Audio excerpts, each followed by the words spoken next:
mira lenta eo amin'ny sehatry ny asa ihany no tokony hipetraka.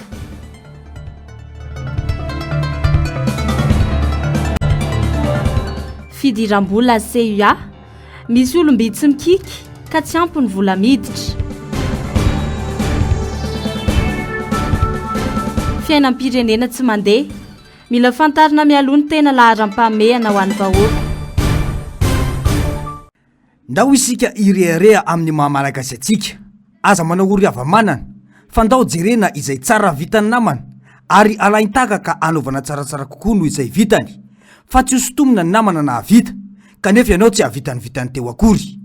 Olany andro itanisa ilay Madagasikara tsy maintsy mandroso eto isika raha tsy anana io fomba fisainana io hoy ny filohan'ny antenimiran-dolona nandritra ny fametrahana samboadin'ireo ben'ny tanàna lany tao amin'ny distrikana Avaradrano ny 12 febroary lasa teo amin'ny kianja maintso Alasora. Fehezanten'ny antsony eo amin'ny fitondrana sy ny mpanohitra ary ny malagasy ifanatony ifanampy amin'ny fikatsahana fampandrosoana ho an'ny firenena. Tsy zavatra vita tsara amin'ny malagasy dia andao aporisiana hotohizana aza manao ory avamanana fa mieza mijery ny lamanao hoe inona ny zavatra tsara nataon'le namako dia alaiko tahaka iny nanao tsaratsara kokoa noho izy ahako fa tsy sotomina le namanao nefa ianao tsy hahavitan'le izy akory dia ho lany andro fotsiny mialatsinao monsieur le député hoe lany andro fotsiny hoe tsy maintsy mandroso Madagasikara. Karazana fiaikena fa tsy afaka mitondra fampandrosoana samy irery ho an'ny firenena ny mpitondra ankehitriny ny voalaza ny filohan'ny antenimiran-dolona hoy ny solombavambahoaka teo aloha izay voafito tao amin'ny distrikana Avaradrano Jerry Randriambolainy. Anjaran'ny vahoaka hoy izy no mitsara ireo mpanao politika amin'ny zavatra lazainy sy ataony raha ny fanazavana. Ho ana manokana raha hoe ny fitondram-panjakana mihitsy zany no miteny hoe andao hiara hiasa dia tena mahita izy zany fa tokony havotana mihitsy le firenena ary mahita le tena hoe efa antran'le vahoaka malagasy dia tsara zany hoe izy mihitsy no mitarika andao hiara hiasa mba hahafahana mijery zany izay fampandrosoana sy hoe hijery hoe ahoana fomba hanavotana amin'ity firenentsika izay efa tena hoe latsaka katerena zany.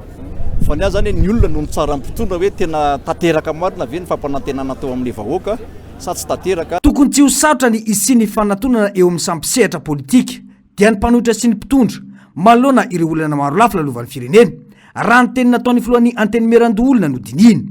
Tokony ametra-panontaniana ny rehetra arak'izany ny amin'izay mety hosakana amin'ny fionana sy ny fikoanan-doha ikaroam-baolana ho an'ny firenena iaraha-manana. Raha samy matsapa-tena ny rehetra dia tokony ifampitsotra fa tsy fiampiatsara velatsia eny masom-bahoaka fotsiny ho hiatrany ny fanazavana.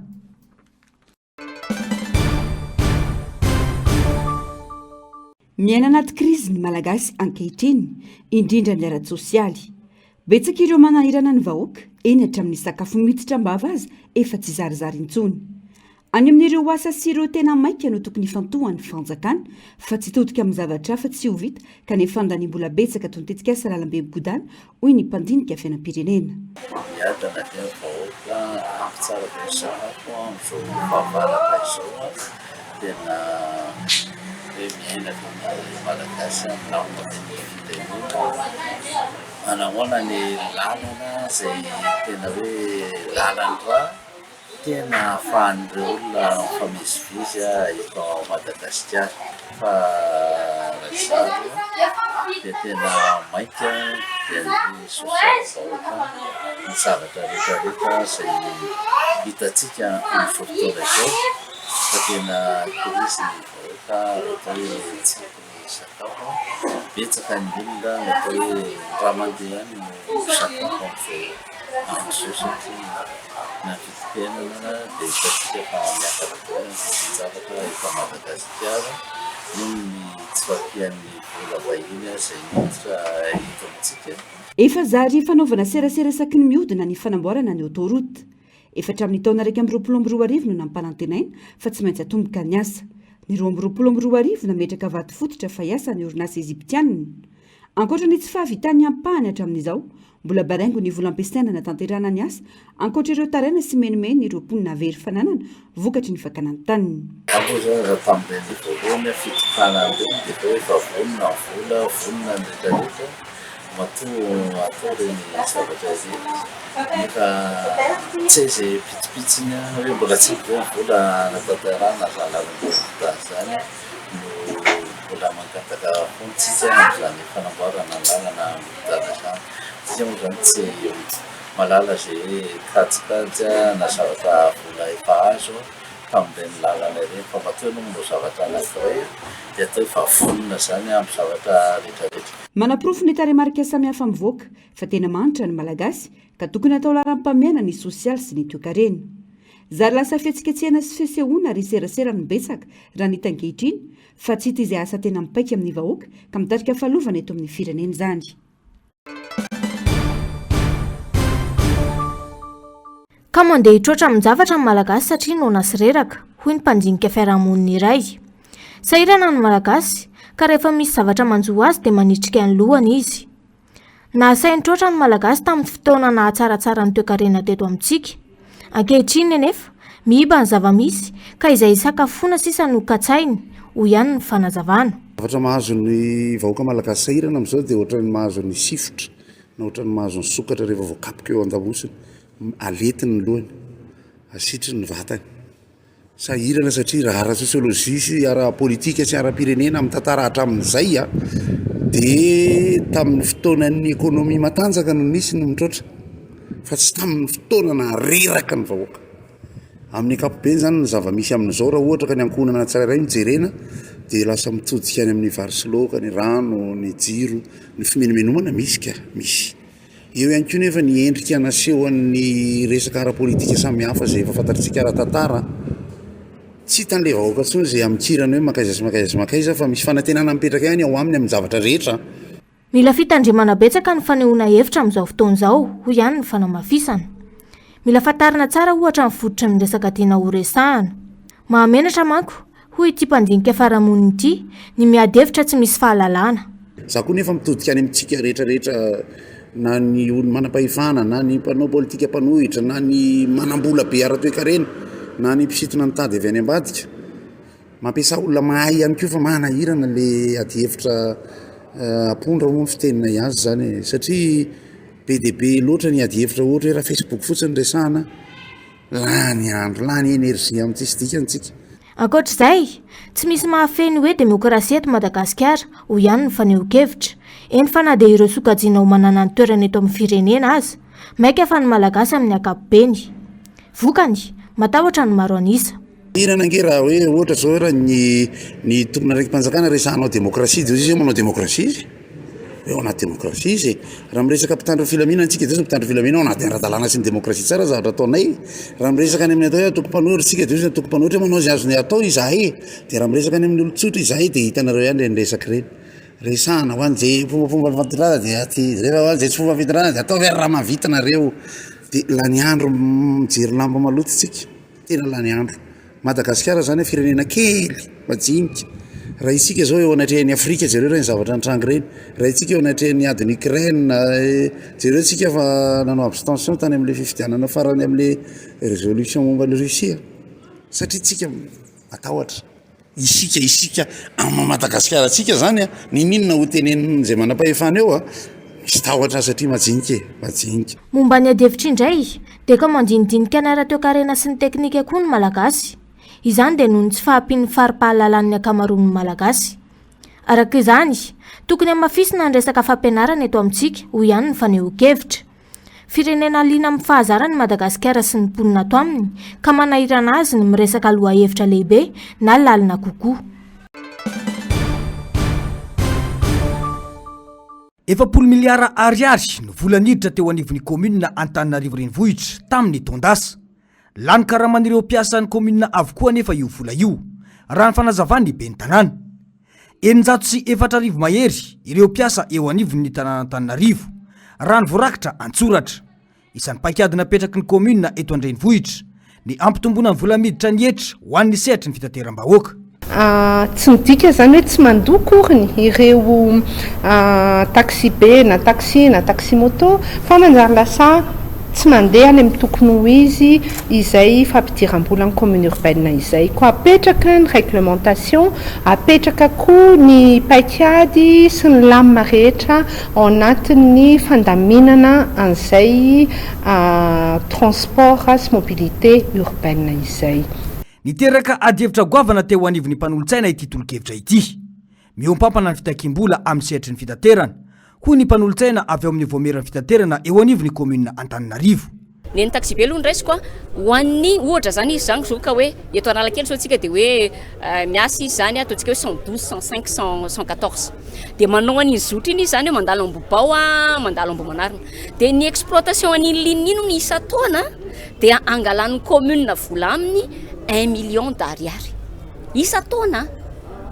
Akoatran'izay ny licence-ny ihany koa mbola angalan'ny commune vola 1 million d'ariary isa taona. Nefa ny araka andresako teo ary hitanareo mpanao gazety teo nanao fanamariana mihitsy ny tenako amin'ny mavoamera fitaterana hoe ny etra patente 300 000 ariary zay tokony alohan'ny taxi be aza anaovany fangatahana ataontsika hoe dérogation na fangatahana ahoana moa zany fanalavam-potoana any amin'ny ministeran'ny finance amin'ny alalan'ny sampandrarahany etra de ahoana moa zany ny angalanao ahoana moa zany ny tenenako zany hoe amin'ny fomba ahoana moa ny eritreretanao angalana 2 millions d'ariary par an ho ana taxi be anankiray izy mbola andoha etra izy amin'ny fanjakana zay mbola andoha visite izy zay mbola andoha izy assurance logique ave zany zavatra zany ny zavatra misy ao anatin'ity teti-bola ity mitovy amin'izany koa mitatitra hafa ao anatin'le izy. Fa ankoatry ny fitateram-bahoaka sy ny fiarakaretsaka na ny taxi dia voakasika ihany koa ny sarety sy ny posiposy ary ny taxi bisikileta. Isy ny vola alaina amin'ny alalan'ny fampiofanana anomezana ireo ny kapasite. Adevitra be malona ny mpanolotsaina ihany koa ity fanapahan-kevitra ity. Ny posiposy de ny sarety de ny bisikileta angalana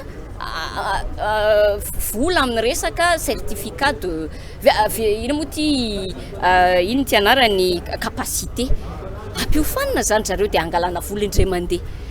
Fa maninona manao zavatra ohatrany za manokana zany mampanotsaina mametraka fantanina hoe fa ahoana sy manahoana loatra le lalatsaina tiana hatongavana ao anatin'izay tsisy tsy mimenimena angambany amin'ny resaka taxi bisikileta tsika ny mpavahoaka Antananarivo de nefa zany no hitanao anatin'le teti-bola hoe misy realisme ave ao anatin'izay de ohatr'izay ihany koa ny resaka sarety de hoe ampiofanana ny sarety de nefa ny le sarety izay mampiasa ny lalana Antananarivo isanandro tsy misy vola takina aminazy amin'le hoe fampiasana ny lalana Antananarivo. Tanjona ny anatrarana 7.7 miliara ariary ny vola miditra eo anivon'ny commune Antananarivo renivohitra amin'ny tito ampiasana ity raha toka 7 miliara ariary izany tamin'ny tondasa hoy ny ben'ny tanàna 7 miliara ariary tamin'ny tanjona 7 miliara ariary ihany anefa notratra ka izay lasa karama izay avokoa. Etsy ankilany dia isan'ny paikady apetraky ny ben'ny tanàna ny commune Antananarivo renivohitra ihany koa ny ikitiana ny société municipale de gestion digitale na ny SMGD izay mikirakira ireo toeram-piatsonana manerana ny renivohitra. Tanjona ny iverenana fitantanana ny volan'ny SMGD eo ambany mbola andalo eo anivony asambomera moa ity volavolana teti-bola ity. Nisokatra androany ary ahatra 10 andro ny fivoriana atrehan'ireo mpanolotsaina Antananarivo renivohitra momba ny resaka teti-bolan'ny commune izay andrasana ihany koa ny fivoaram-baovao.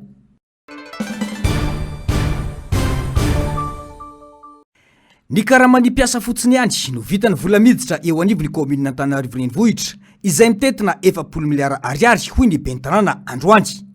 Tsy azo eritreretina kosa nefa izany hoy ireo mpanolotsaina satria betsaka ny fidiram-bola nyty commune lehibe indrindra sy renivohitra Madagasikara ity.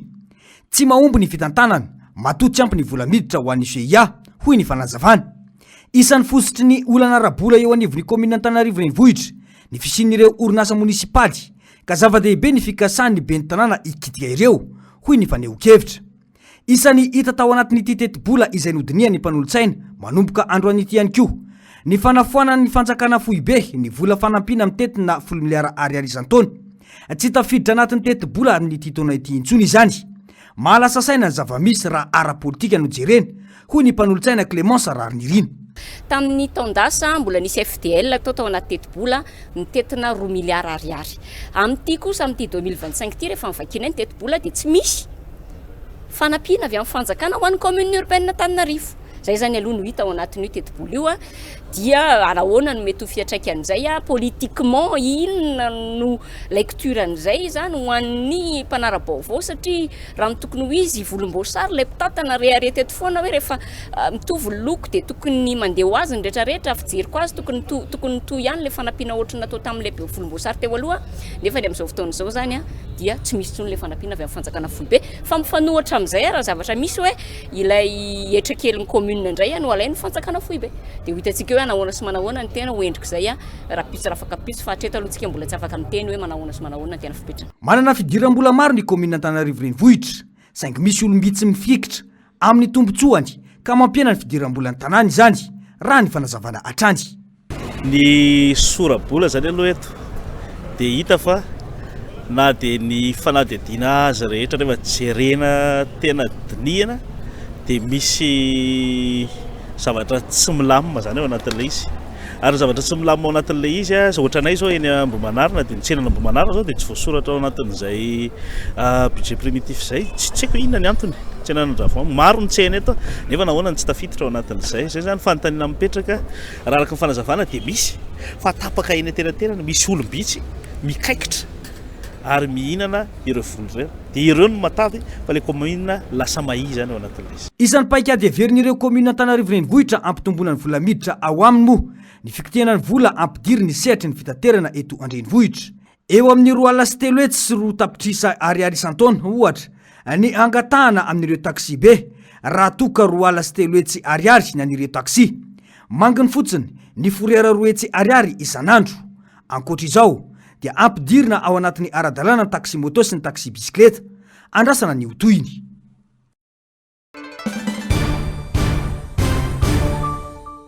Tozara-dion'ny fiarahamonina ny zon'ny vehivavy sy ny toerana maharen'ny vehivavy hoy Jeneraly Ramakavelo Désiré izay mpanjinika fiarahamonina. Ny reny mantsy no mampita ny soatoavina eo anivon'ny tokantrano ary mipaka amin'ny firenena. Tsy izay loatra nefa no hita taratriny amin'ny fiarahamonina io ny fanazavana fa misy ny fanambaniana ny vehivavy. Raha ny sinihitsana araka izany raha napetraka ny miralentana ny fitovinjo eo amin'ny lehilahy sy ny vehivavy. Eo amin'ny sehatry ny asany no ametrahana izay miralenta izay ho ihany Jeneraly Ramakavelo Désiré. Eo amin'ny sehatry ny asa ny tena natongan'izy io na dia mitovy izao ny andraikitra sy ny zavatra atao dia ny lehilahy ambony karama kokoa noho ny vehivavy. Izay aloha dia hitako hoe tsy rariny satria raha zavatra asa hitovizana andraikitra mitovy dia tokony hitovy zany ny sarany karama tamin'ny karama tokony homena. Izay aloha dia tena tsy hitako hoe tsy mety mihitsy ary rariny sady hitsiny. Indraindray kosa nefa diso fiantefa ny fandraisan'ny olona natao hoe miralenta ho ihany ity mpanjinika fiarahamonina ity. Misy ny vehivavy ny mihevitra ny tenany ho mitovy amin'ny lehilahy.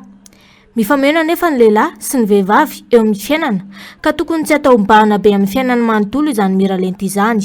Amin'izao fotoana izao manko ny zavatra hitako amin'ny sehatra fanabeazana izay antenako dia be dia be mihitsy ny vehivavy izay hoe nahita fianarana na vita fianarana dia manana asa ary asa ambony. Zany hoe tena mahavelo azy ary manana ny mahizy azy mihitsy le vehivavy. Eo amin'izay ary mipetraka le tena hoe miralenta. Ny vehivavy rehefa manana an'izay hoe na vita fianarana manana asa ambony dia tena mieritreritra ny tena mitovy amin'ny lehilahy. Inona le hoe tena mitovy amin'ny lehilahy dia tena hoe amin'izao fotoana iainantsika izao dia be dia be mihitsy ny vehivavy no te hiteraka kanefa tsisy ray ny zanany. Aoka tsy maninana mipetraka amin'ny miralenta fa zao azadina novan'Andriamanitra antsika lahy sy vavy zavatra mifameno fa tsy tokony hifanohitra velively. Rehefa mifameno ny mpivady tonga lafatra ny tokantrano mandeha ny fiarahamonina mandroso ny firenena. Any amin'ny sehatry ny asana ny fitantanana na koa ny fanabeazana no tsara metrahana ny miralenta ho hatrany Jeneraly Ramakavelo Désiré. Saingy ankehitriny dia arakaraka ny soatoavana napetraka eo amin'ny fiarahamonina ny toeran'ny miralenta. Misy ireo olana goavana ny akamaroan'ireo mpiasa malagasy. Ankoatra ny resaka marikarama, ny fepetra iasana, dia eo koa ny resaka fisitrahana ny resaka kinapsa sy ny fitsaboana. Araka ny fijoroana vavolombelona dia misy ireo mpiasa no tsy misitraka ireo na dia efa 10 taona ny aza ny asa kanefa tokony herinandro aoriana fidirana miasa amina orinasa no ampidirina azy ho mpikambana. Di affiliation CNAPS fa ireo zany navoaka ny bibipitsarany zay affiliation knapsa zay de mbola tsy knapsa zany izy hatramin'izao a efa bolany zay de mbola miriraririreny any le izy efa misy efa 5 20 zay zany le izy. Fisitrahana fisotrondronono rehefa tojony 70 taona fanamorana ny fizahana ara-pahasalamana isan'ireo zo sy tombotsoa azo amin'izany. 17 isanjaton'ny mpiasa monja nefa no voarakitra sy misitraka fiahina ara-tsosialy raha nitatitra ny sendika fisamare ka nandoavan'ny orinasa latsakemboka isaky ny 3 volana. Ity le resaka knapsa sy mianga manilazako azy.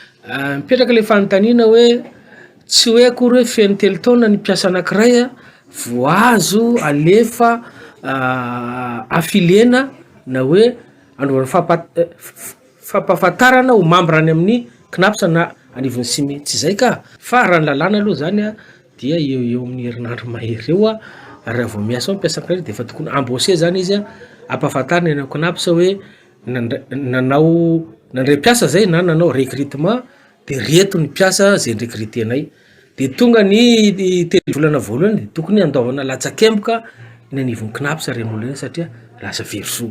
Tsy ireo mpiasa eny anivon'ny orinasa ihany no afaka miditra ao mpikambana eo anivon'ny tahiry knapsa fa eo koa ireo miasa tena. Miankina tanteraka amin'ny ala sy ny vokatry ny ala ny fiainana batelo ny mponina iran-tany. Ny angarana ary miavaka no ireo arena voajanary misy ao amin'ny Madagasikara raha ny tatitra nataon'ny rapport planète vivante 2022. Karazam-biby sy zava-maniry maro eto Madagasikara nefa ny olona tamingana sy ahina olona tamingana no ireo fihetsika mamoetra ataon'olombelona toy ny fitrandrana an-tsokosoko, ny famonoana, ny fihinanana ary ny famitehana.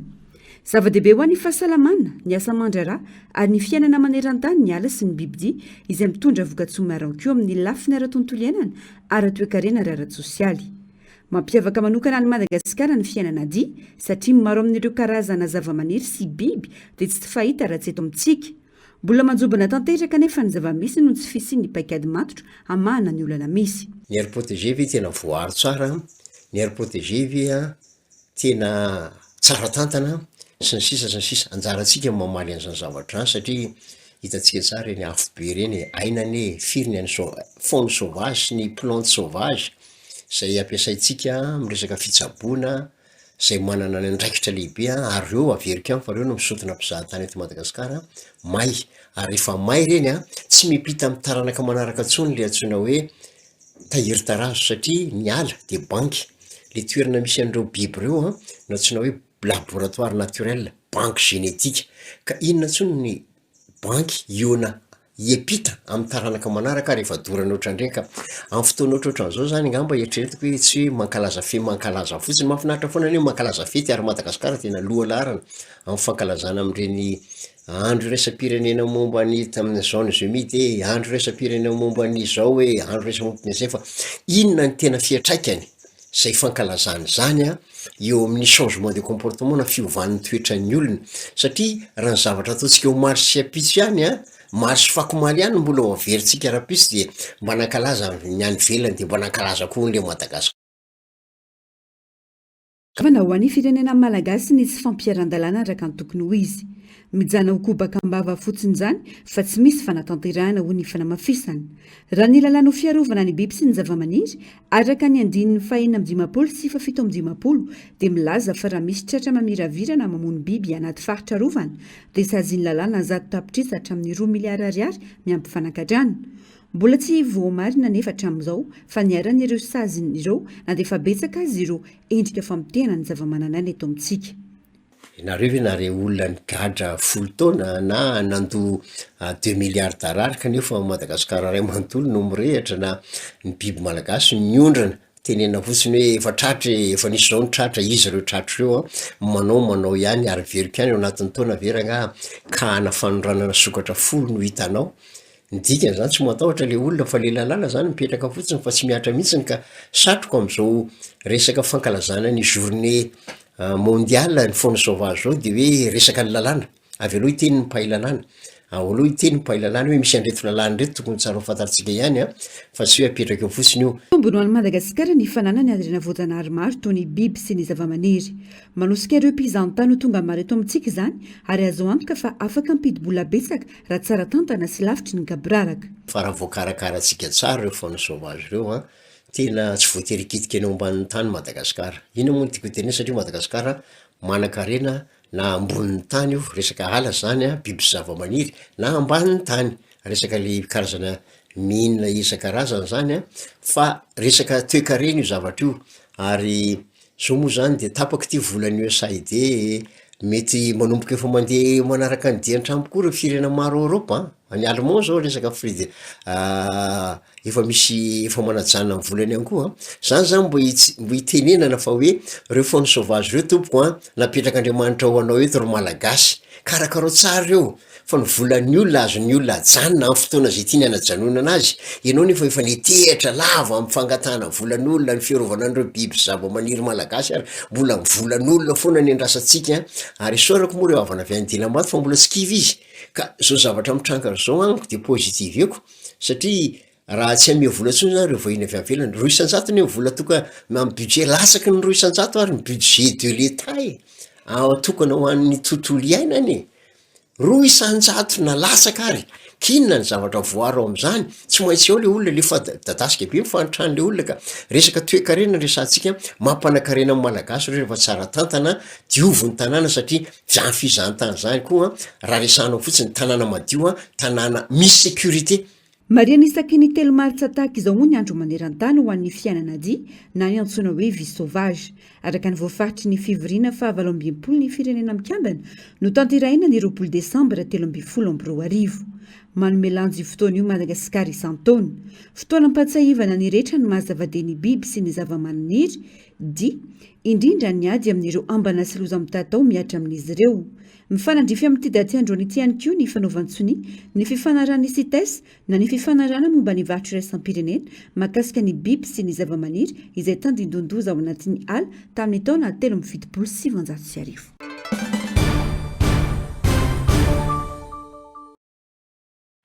Toy izao ny fahapotehan'ny lalana ety amin'ny faritry ny zone Forelo Tanjombato. Herinandro lasa izay fiara iray no niraikitra teto ka tsy afa-dietsika. Sahirana ka voatery makasisiny ireo fiara mandalo eto amin'ity ampahandalana ity. Goavana ny fahavoazana raha ny hita ety an-toerana. Nilaza ny bentanàna voafidy teto amin'ny komina Tanjombato fa tsy maintsy isy ny fampiresahana amin'ireo orinasa manodidina ho fanarenana izany satria tsy ho zakany teti-bolan'ny komina ny fanamboarana izao fahavoazana izao. Nohony tsy fisian'ny fikojakojana no tena antony fahapotehana raha ny fanazavana. No ireo fiara-pitatitra lehibe izay tena anisany mifamezivezy amin'ity toerana ity izay tsy zakany fotodrafitrasa mitsony raha mifanaraka amin'ny toetrandro. Misy tokoa ny fandraisana andraikitra ataon'ny komina raha eto anivon'ny Tanjombato izay mbola angatahana fiara-miasa amin'ny fitondram-panjakana lehibe satria raha ny eo ampelantanan'ny komina na hoe budget komina dia tsy avita anatanterahana ny fanamboarana an'izao fahasombana izay misy ety anivon'ny zone industrielle izao. Dia izay no mba hanetanana zany ny tompona andraikitra lehibe ao amin'ny ministèren'ny travaux mba hijery akaiky izao zavatra misy mitranga izay hijalin'ny orinasa ety amin'ny zone industrielle izao.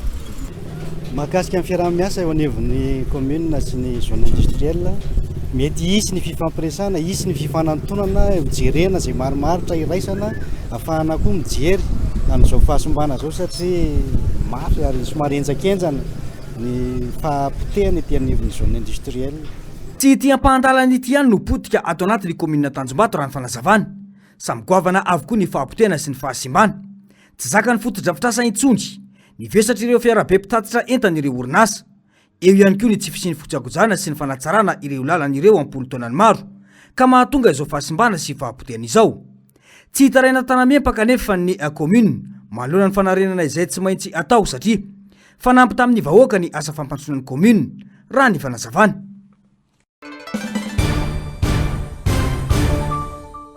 Mitra amin'ny Ramadany andian'ny fa-4 ireo mpino Silamina nanomboka ny 2 Martsa lasa teo taorian'ny fahitana ny tsinam-bolana tao Arabia Saodita ny zoma arivo.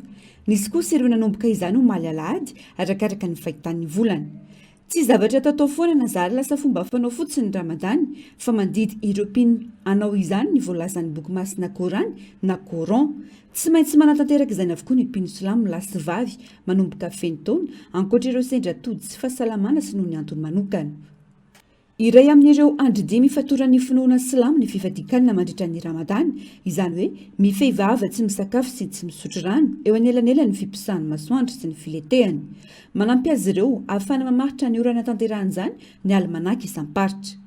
Oi anareo zapino kutiba alaikum siyam voasoratra na voadidy ho anareo ny fifadiakanina zany hoe ianareo dia voadidy mba hifady hanina tahaka ireo olona zay talohanareo na hoe vahoaka talohanareo nifady hanina zany hoe tavoakany Mosesy efa nisy fifadiakana tavoakany Jesosy tavoakany mpaminany Noa mpaminany Abraham zany hoe mpaminany taloha reo zany efa nisy ny fifadiakana zany hoe misy ny raisonnement ny tompo zanahary mahatonga azy zay ampifady hanina ireo mpino musulmana. Ina ny raisonnement ina ny antony voalohany dia izy tompo zanahary manazava azy hoe la'allakum tattaqun amizay izy nareo mba ho lasa vodim-pinoana.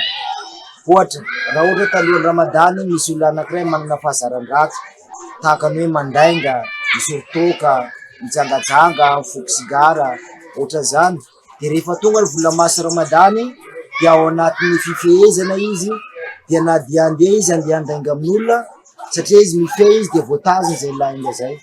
Raha toa izy zatra manana fahazarana misoritoka ka rehefa tonga vola maso ramadany raha toa le olona mifehy dia tsy andeha izy andeha isoritoka zay ny antony fifadiakana zany mba hahatonga olo miova miala fahazaran-dratsy zany hoe mitady fahasoavana amin'ny zanahary izy amin'ny vola maso ramadany miena ireo haratsiana zay fananany fahazaran-dratsy talohan'ny vola maso. Fotoana fibebahana, fifamelana sy fanaovana asa fanasoavana ihany koa ny ramadany natao mba hahatonga ny mpino vidim-pinoana zany tsy ara-panahy fotsiny ihany fa amin'ny maha olona ihany koa. Misy araka izany ireo zavatra tsy maintsy tandremana sy fadiana mandritra ny 30 andro hanaovana ny ramadany. Ao anatin'izany koa ny firaisana ara-nofo zany hoe fiarahan-lehilahy sy vehivavy dia tsy azo atao amin'ny vola maso ramadany zany hoe rehefa manomboka amin'ny maraina sy mandra-pilety amin'ny masoandro dia tsy azon'olo atao ny mihinana sy misotro ary koa ny manao firaisana ara-nofo amin'ny vavy zany hoe mahalehilahy sy mahavehivavy. Ny mahalala aloha dia tsy afaka anao zany tsy afaka mihina sy misotro fa ny tsy mahalala dia manao fananiana mihinana zany hoe mangalina izy mandeha any ambadika any dia afaka mihinana izy mahafaky misotro fa ny ankamaroany be sy maro aloha mahafantatra hoe tsy azo atao ny mihinana sy misotro sy manapaka ireo didy zay nandidiny zanahary mikasika vola maso ramadany zany hoe misy lalàna bebe ny mikasika azy. Aritra hatramin'ny fotoanany tsinam-bolana vaovao ny ramadany izay faranana amin'ny fotoam-pifaliana lehibe antsoina hoe Eid el-Fitr, andro natokana ho isan'ireo andro tsy fiasana kanefa andraisana karama eto amintsika.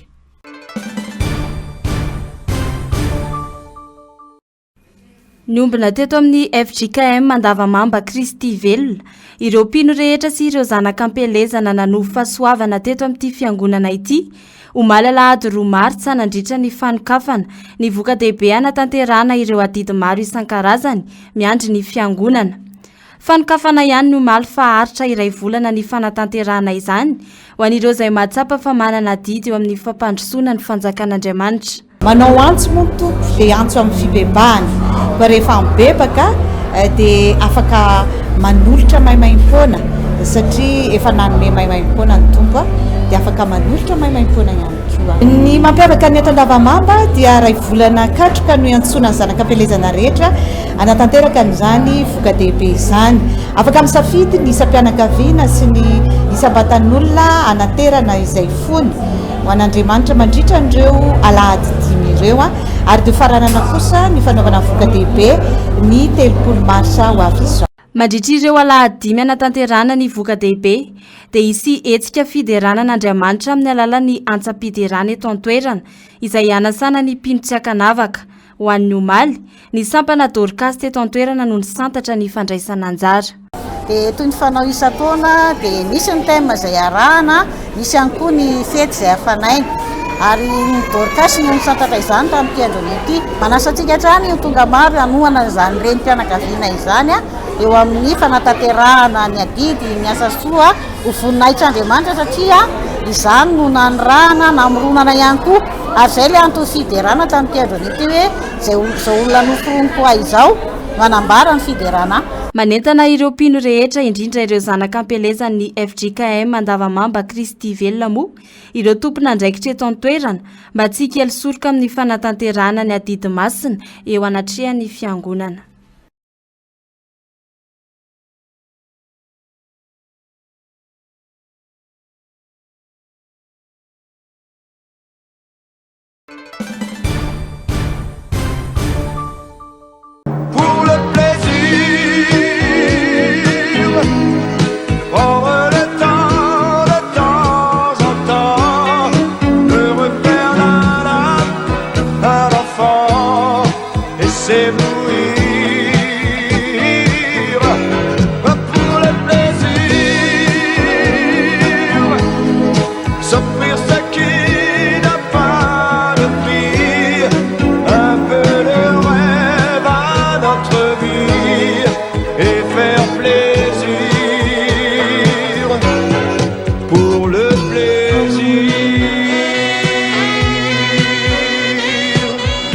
Nodimandro malalahady 2 martsa 2024 ilay mpanakanto frantsay Herbert Léonard nolazony homamiada ny avokafoka ity kitanira frantsay tany amin'ny taona 20 ity. Betsaka ireo sanganasa namantarana azy ary nandrotsirotsy ireo mpankafy ny hirany. Isan'ireny ilay hira hoe puissance et gloire, pour le plaisir, tu ne pourrais jamais oublier sy ny maro hafa tsy voatanisa. Ny 20 febroary 2017 no teraka tany Strasbourg i Herbert Léonard. Nandao ny kolejy ny tenany teo amin'ny 40 taonany. Nandeha nianatra gitara niaraka tamin'ireo namany ary avy eo dia namorona nitarika le jet. Mpiangaly ny gadona rock. Ny taona 1770 nefa dia voatery nandao io tarika io ny tenany satria voatery nanao raharaha miaramila. Ny taona 1770 ny fanena tamin'ny tarika le Lioncieux ny tenany ary mpitendry gitara tao izy. Nisaraka nefa nitarika taty aoriana ka nandeha irery Herbert Léonard. Ny taona 1770 no namoaka ny rakirany voalohany izy saingy tsy nahomby teo amin'ny sehatry ny arabaritra izany. Tamin'io taona ihany dia nandray anjara tamin'ny fitetezam-paritra niaraka tamin'ny Antoine ny tenany ary nitendry gitara ka nalafy rakikira 7 alina tany ho any izy ireo. Ny volana martsa 1770 dia niarana lozam-piarakodia i Herbert Léonard ka dia niato indray ny asa mampanakanto azy. Namoaka rakikira izy ny taona 170 sy 270 saingy nandamoaka izany. Taty amin'ny taona 1770 no nifankahitany tamin'ny Flainbuggy izay lasa mpamokatra ny hirany. Nanomboka teo ny fahombiazany. Namoahany ilay rakikira pour le plaisir izay lasa disque de platine nalafosany rakikira miisa 4 sy 1 tapitrisa. Tsy vitsy tamin'ireo sanganasany Herbert Léonard no famantarana horonan-tsary na tantara mitohy raha tsy teny afa-tsy ireo. Ankoatry ny mampanakanto azy dia mpanoratra an-gazety ihany koa ny tenany. Tany amin'ny taona 1770 dia nanoratra tao amin'ny gazety boky Aviation Magazine izy ka ny tontolon'ny fiaramanidina sovietika no namantarana azy. Ny tenany ihany koa no nanoratra ny mombamomba azy ilay atao hoe biografiany tamin'ny taona 12 Cléo no vady niara-niteraka vavy iray izy ireo dia Eléa, mpankafy baolina kitra ihany koa i Herbert Léonard, ankoatry ny nampanakanto sy mpanoratra azy. Banga arak'izany ny tontolon'ny hira frantsay. 20 taona i Herbert Léonard izao nindao sy ny fahafatesana izao no ny aretina nahazo azy. Nanatanteraka fiaonana maika tany Londres ho malalahady ireo mpitarika firenena Europeana 12. Fiaonana nitarihiny Prime Ministra Britannique Keir Starmer izay nirana tamin'ny filoham-pirenena Ukrainiana Volodymyr Zelensky sy ny sekretera jeneral ny OTAN Mark Rutte, ny Prime Ministra Kanadiana Justin Trudeau ankoatra ireo mpitondra Europeana hafa. Ny hoavin'ny ady eo amin'ny Ukraine sy Russia, ny fandriam-pahalemana any Eropa nilahadinika tamin'ity fiaonana ity. Laza Emmanuel Macron fa nisy ny fifanarahana ny ombonana ny eken'ny Royaume-Uni isina fampiatona ny adana bakabaka sy andranomasina ny Ukraine ato anatin'ny iray volana. Nitsipaka izany anefa ny sekretera mpanjakana Britanika misahana ny tafika Luc Pollard. Nanamafy kosa nefa ny tenany fa mamolavola-dravitra ny firenena Europeanina ametrahana fandriam-pahalemana maharitra ao Ukraine. Nanamafy ny fanohanana ny Ukraine koa ireo mpitarika 12 any Eropa. Isan'izany i Emmanuel Macron, filoha frantsay sy ny chancelier allemagne Olaf Scholz. Nitovy koa ny fomba fijery teo amin'ny Premier ministre kanadiana sy ny sekretera jeneraly ny OTAN fa tsy afaka hanilika ny États-Unis izy ireo amin'ny fikaroham-baolana na dia teo aza ny fifandona ny filoha ukrainiana sy ny filoha amerikana.